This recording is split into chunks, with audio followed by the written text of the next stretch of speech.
और चलिए इन खबरों के बाद अब मौसम की बात कर लेते हैं, जो कि देहरादून की बात करें। देहरादून के सहस्त्रधारा में बादल फटने की भी खबर है। सहस्त्रधारा में बादल फट जाने से भारी नुकसान की बात कही जा रही है। कई बड़े होटल्स और दुकानें ऐसे जहां पर वो क्षतिग्रस्त हो चुके हैं और इस तेज बहाव में बह चुके हैं। बादल फट जाने से उफान पर है तमसा नदी, ऐसी भी खबर है। मौके पर एसडीआरएफ, एनडीआरएफ और रेस्क्यू लगातार जारी है। एसडीआरएफ, एनडीआरएफ और स्थानीय प्रशासन जो है वो लगातार रेस्क्यू अभियान में जुटा हुआ है और लगातार सीएम पुष्कर सिंह धामी भी उनके संपर्क में बने हुए हैं। ऐसी जानकारी खुद उन्होंने दी है। मलबा हटाने का काम भी लगातार हो रहा है। देहरादून के कई स्कूलों में आज छुट्टी घोषित कर दी गई है।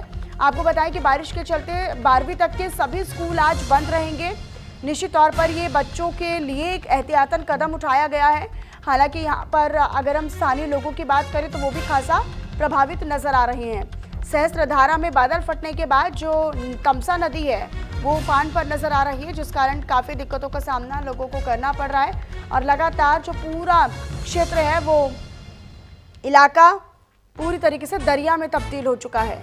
जहां आप देखेंगे वहीं पर आपको पानी ही पानी नजर आएगा। पानी में कीचड़, मलबा और कुछ बहती हुई इमारतें, कुछ बहते हुए घर, कुछ बहते हुए लोग नजर आएंगे। हालांकि लोगों के बहने की भी खबर है, लेकिन इसको लेकर फिलहाल जो टीमें हैं वो पहुंची हुई हैं। रेस्क्यू अभियान जारी है। फंसे हुए लोगों को बचाने का काम किया जा रहा है। कई वाहन जो वहां से गुजर रहे थे या वहां पर उस वक्त खड़े हुए थे जब बादल फटा, तो उस वक्त वो एक के साथ एक बहते चले गए।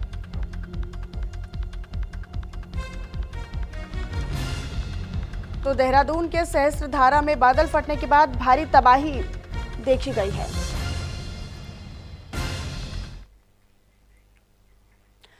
तो आपको बताएं, जो देहरादून के सहस्त्रधारा में बादल फटने की खबर मिली है, जहां बादल फटने से सहस्त्रधारा में भारी तबाही की जो तस्वीरें हैं वो भी सामने आई हैं। कई दुकानों को नुकसान पहुंचने की भी खबर है। सहस्त्रधारा में तमसा नदी भी उफान पर है। हालात पर हालांकि सीएम पुष्कर सिंह धामी की नजर बनी हुई है। बाकायदा उन्होंने पोस्ट किया और पोस्ट कर ये जानकारी साझा की है। तो कई दुकानों को नुकसान पहुँचने की भी खबर है। ऐसा कहा जा रहा है कि इस पानी के तेज बहाव में और बादल फटने के बाद आई इस आपदा में और इस दुर्घटना में कई होटल और दुकानें भी क्षतिग्रस्त हो गए हैं। लिहाजा यहाँ पर स्थानीय व्यापार को भी काफ़ी हद तक नुकसान पहुंचा और एक बड़ा नुकसान का आकलन यहाँ पर किया जा रहा है। पानी में बह के ही मेरे को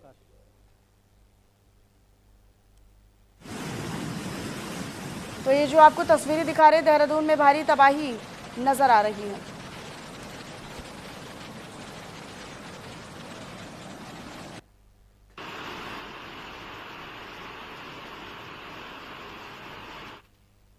तो काफ़ी ढूंढा, मैं ऐसे हालत में भी उनको ढूंढा तो नहीं मिले सर। और वो जो जिस रिजॉर्ट पे मैं काम करता था सर, वो मेरे सामने ही नीचे से उखड़ के वो ले गया सर। तो काफ़ी बुरी हालत हुई है सर। अब रात को गांव वालों ने सुबह फिर मेरे को ये टी शर्टें कपड़े दिए सर। तो उस वजह से रात भर मैं पानी में भीगता रहा सर। तो उसके बाद फिर सर ये गाँव वालों ने ले गए सर मेरे को अपने रूम पे, घर पे थोड़ा सुरक्षित रहा सर। वहाँ पे थोड़ी ये कोलगेट वगैरह ये घावों पे लगा दिया सर। ये घाव काफ़ी है सर लगे हुए। हाँ जी सर, दवाई वगैरह ये पाँव में ये पूरा चोट लगा है सर। फिर भी अब जान बच गई सर, वही बड़ी बात है सर। Thank you sir.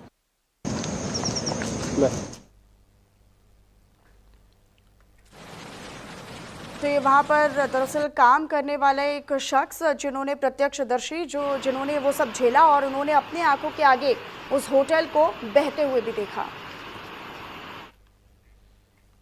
अगली बड़ी खबर का रुख करते हुए आपको बताएं, जहां उत्तराखंड के मुख्यमंत्री पुष्कर सिंह धामी ने पोस्ट साझा किया है। दरअसल सहस्त्रधारा में अतिवृष्टि से दुकानों को नुकसान पहुंचा है। ऐसी जानकारी खुद उन्होंने अपने सोशल मीडिया प्लेटफॉर्म पर साझा किए गए पोस्ट से दी है।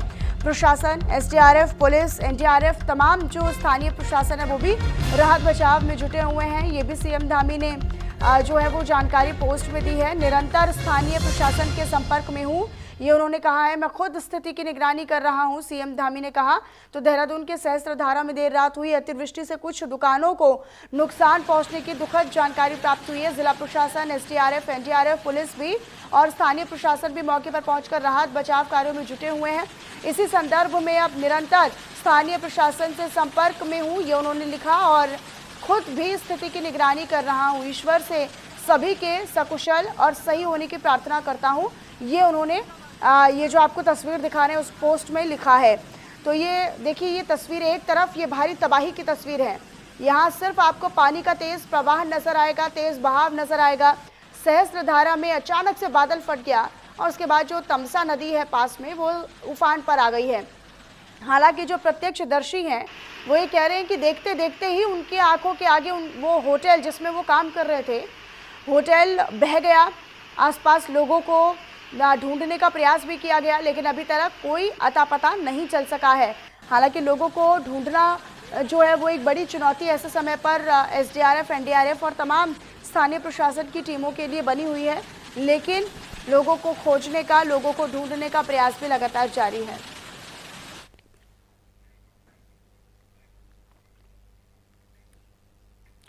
अगली बड़ी खबर का रुख कर लेते हैं, वो ये कि उत्तराखंड में बादल फटने से भारी तबाही आई है। दरअसल देहरादून के मालदेवता में उफान पर है सोंग नदी, ऐसी भी जानकारी है।